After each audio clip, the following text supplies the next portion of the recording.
Welcome to study point. आज की video में हम लोग पढ़ेंगे टाइप्स ऑफ डेमोक्रेसी में। जो टाइप्स ऑफ डेमोक्रेसी में सबसे पहला है वो डायरेक्ट डेमोक्रेसी। डेमोक्रेसी पे हमने पहले वीडियो अपलोड करी हुई है जिसका लिंक हम आपको डिस्क्रिप्शन में दे देंगे।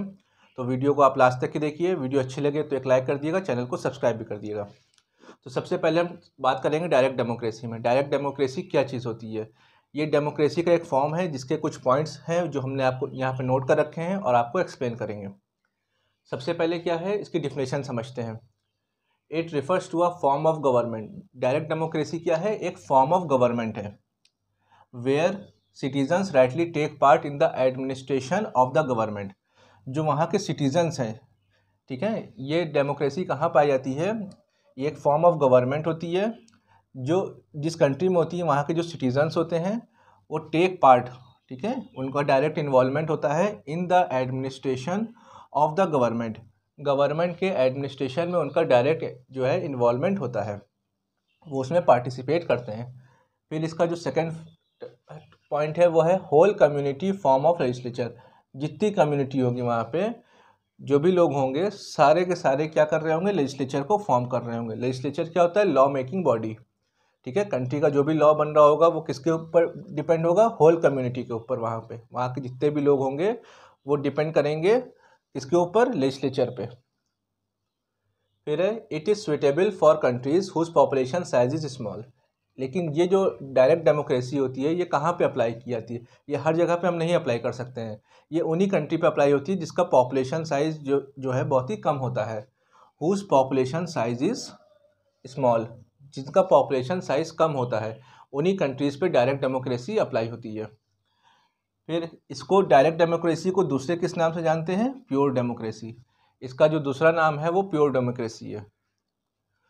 फिर इसके बाद है if the government has to pass a certain law. देखिए यही पॉइंट है जो लेजिस्लेचर वाला है, उसी को एक्सप्लेन किया गया है कि if the government has to pass a certain law. अगर गवर्नमेंट को कोई कानून को पास कराना होता है तो, या कोई पॉलिसी को पास कराना होता है तो वो क्या करती है? It goes to the people. उसको किसके पास जाना होता है? किसका सपोर्ट लेना होता है? पीपल का लेना होता है। क्यों? क्योंकि पीपल्स जो होते हैं वो लेजिस्लेचर को फॉर्म कर रहे होते हैं इन डायरेक्ट डेमोक्रेसी। फिर इसके बाद even the taxes can not be raised without the public support. यहाँ तक कि गवर्नमेंट को अगर टैक्स बढ़ाना होता है तो वो भी उसके लिए भी उसको पीपल का सपोर्ट चाहिए।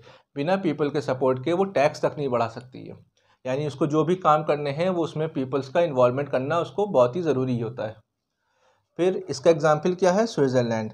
स्विट्ज़रलैंड कंट्री है जहाँ पे डायरेक्ट डेमोक्रेसी को फॉलो किया जाता है। तो ये इंपॉर्टेंट पॉइंट्स थे आपके डायरेक्ट डेमोक्रेसी के। अब इसके आगे के पार्ट पे हम देखेंगे इनडायरेक्ट डेमोक्रेसी। अब हम लोग सेकेंड टाइप पढ़ेंगे डेमोक्रेसी का, जो है इनडायरेक्ट डेमोक्रेसी।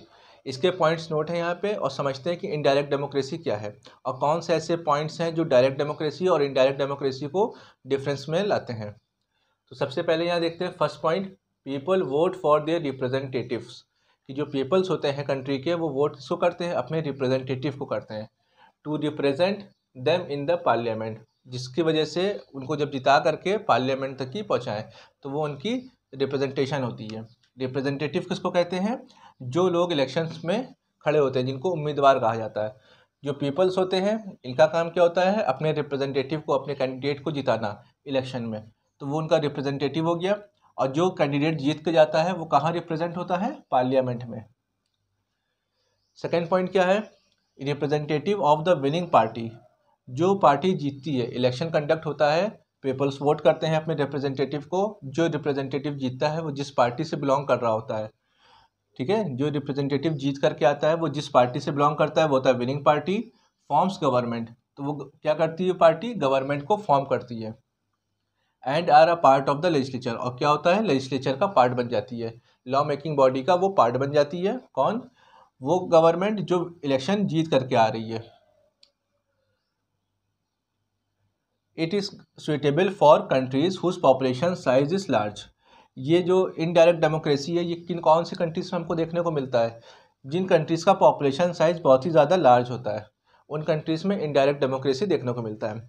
तो ये, अब इंडिया की बात करें तो इंडिया का पॉपुलेशन साइज़ बहुत ही लार्ज है, तो ये इनडायरेक्ट डेमोक्रेसी हमको इंडिया में देखने को मिलेगी, ठीक है, whose population size is large. ठीक है, तो सीधे से इंडिया का एग्जाम्पल आता है इसमें, और जाहिर सी बात है इंडियंस किसी काम में पीछे नहीं है। ठीक है, तो सुइटेबल फॉर्म ऑफ गवर्नमेंट जो होती है वो, और पॉपुलेशन साइज की डिपेंडेंसी की वजह से क्या करता है, ये इनडायरेक्ट डेमोक्रेसी को फॉर्म करता है। एग्जाम्पल क्या है इसका, इंडिया। ठीक है, इंडिया में ये आपको इनडायरेक्ट फॉर्म ऑफ गवर्नमेंट देखने को मिलेगी। It is also known as representative democracy. अब क्या होता है यहाँ पे कि जो गवर्नमेंट बन रही होती है उसमें जो पीपल्स होते हैं वो किसको रिप्रेजेंट करते हैं, अपने रिप्रेजेंटेटिव को। इन्हीं रिप्रेजेंटेटिव्स की वजह से क्या होता है, इसका नाम दिया गया रिप्रेजेंटेटिव डेमोक्रेसी। ठीक है, फिर it is most common form of democracy. ये जो डेमोक्रेसी है सबसे ज़्यादा कॉमन फॉर्म ऑफ डेमोक्रेसी है फाउंड अक्रॉस द वर्ल्ड। पूरे वर्ल्ड में सबसे ज़्यादा कॉमन फॉर्म ऑफ डेमोक्रेसी कौन सी होगी, indirect democracy. Its aim to protecting the rights. अब इसका काम क्या है, इनडायरेक्ट डेमोक्रेसी का काम क्या है कि राइट्स को प्रोटेक्ट करना। ठीक है, प्रोटेक्टिंग का मतलब होता है बचाना, राइट्स को बचाना। नॉट ओनली द मेजॉरिटी, यानी कि सिर्फ मेजॉरिटी के सपोर्ट में नहीं है। अभी आपको बताया कि इंडिया का क्या पॉपुलेशन साइज ज़्यादा है, तो ज़्यादा होने की वजह से क्या है, यहाँ पे मेजॉरिटी कम्युनिटी भी बनेगी, माइनॉरिटी कम्युनिटी भी बनेगी। ठीक है, अब यहाँ पे प्रोटेक्टिंग द राइट्स, यानी कि ऐसा नहीं है कि पॉपुलेशन साइज ज़्यादा है इंडिया का तो सिर्फ मेजॉरिटी को ही सपोर्ट करा जाए, नहीं, यहाँ माइनॉरिटीज़ के बारे में भी सोचा जाएगा।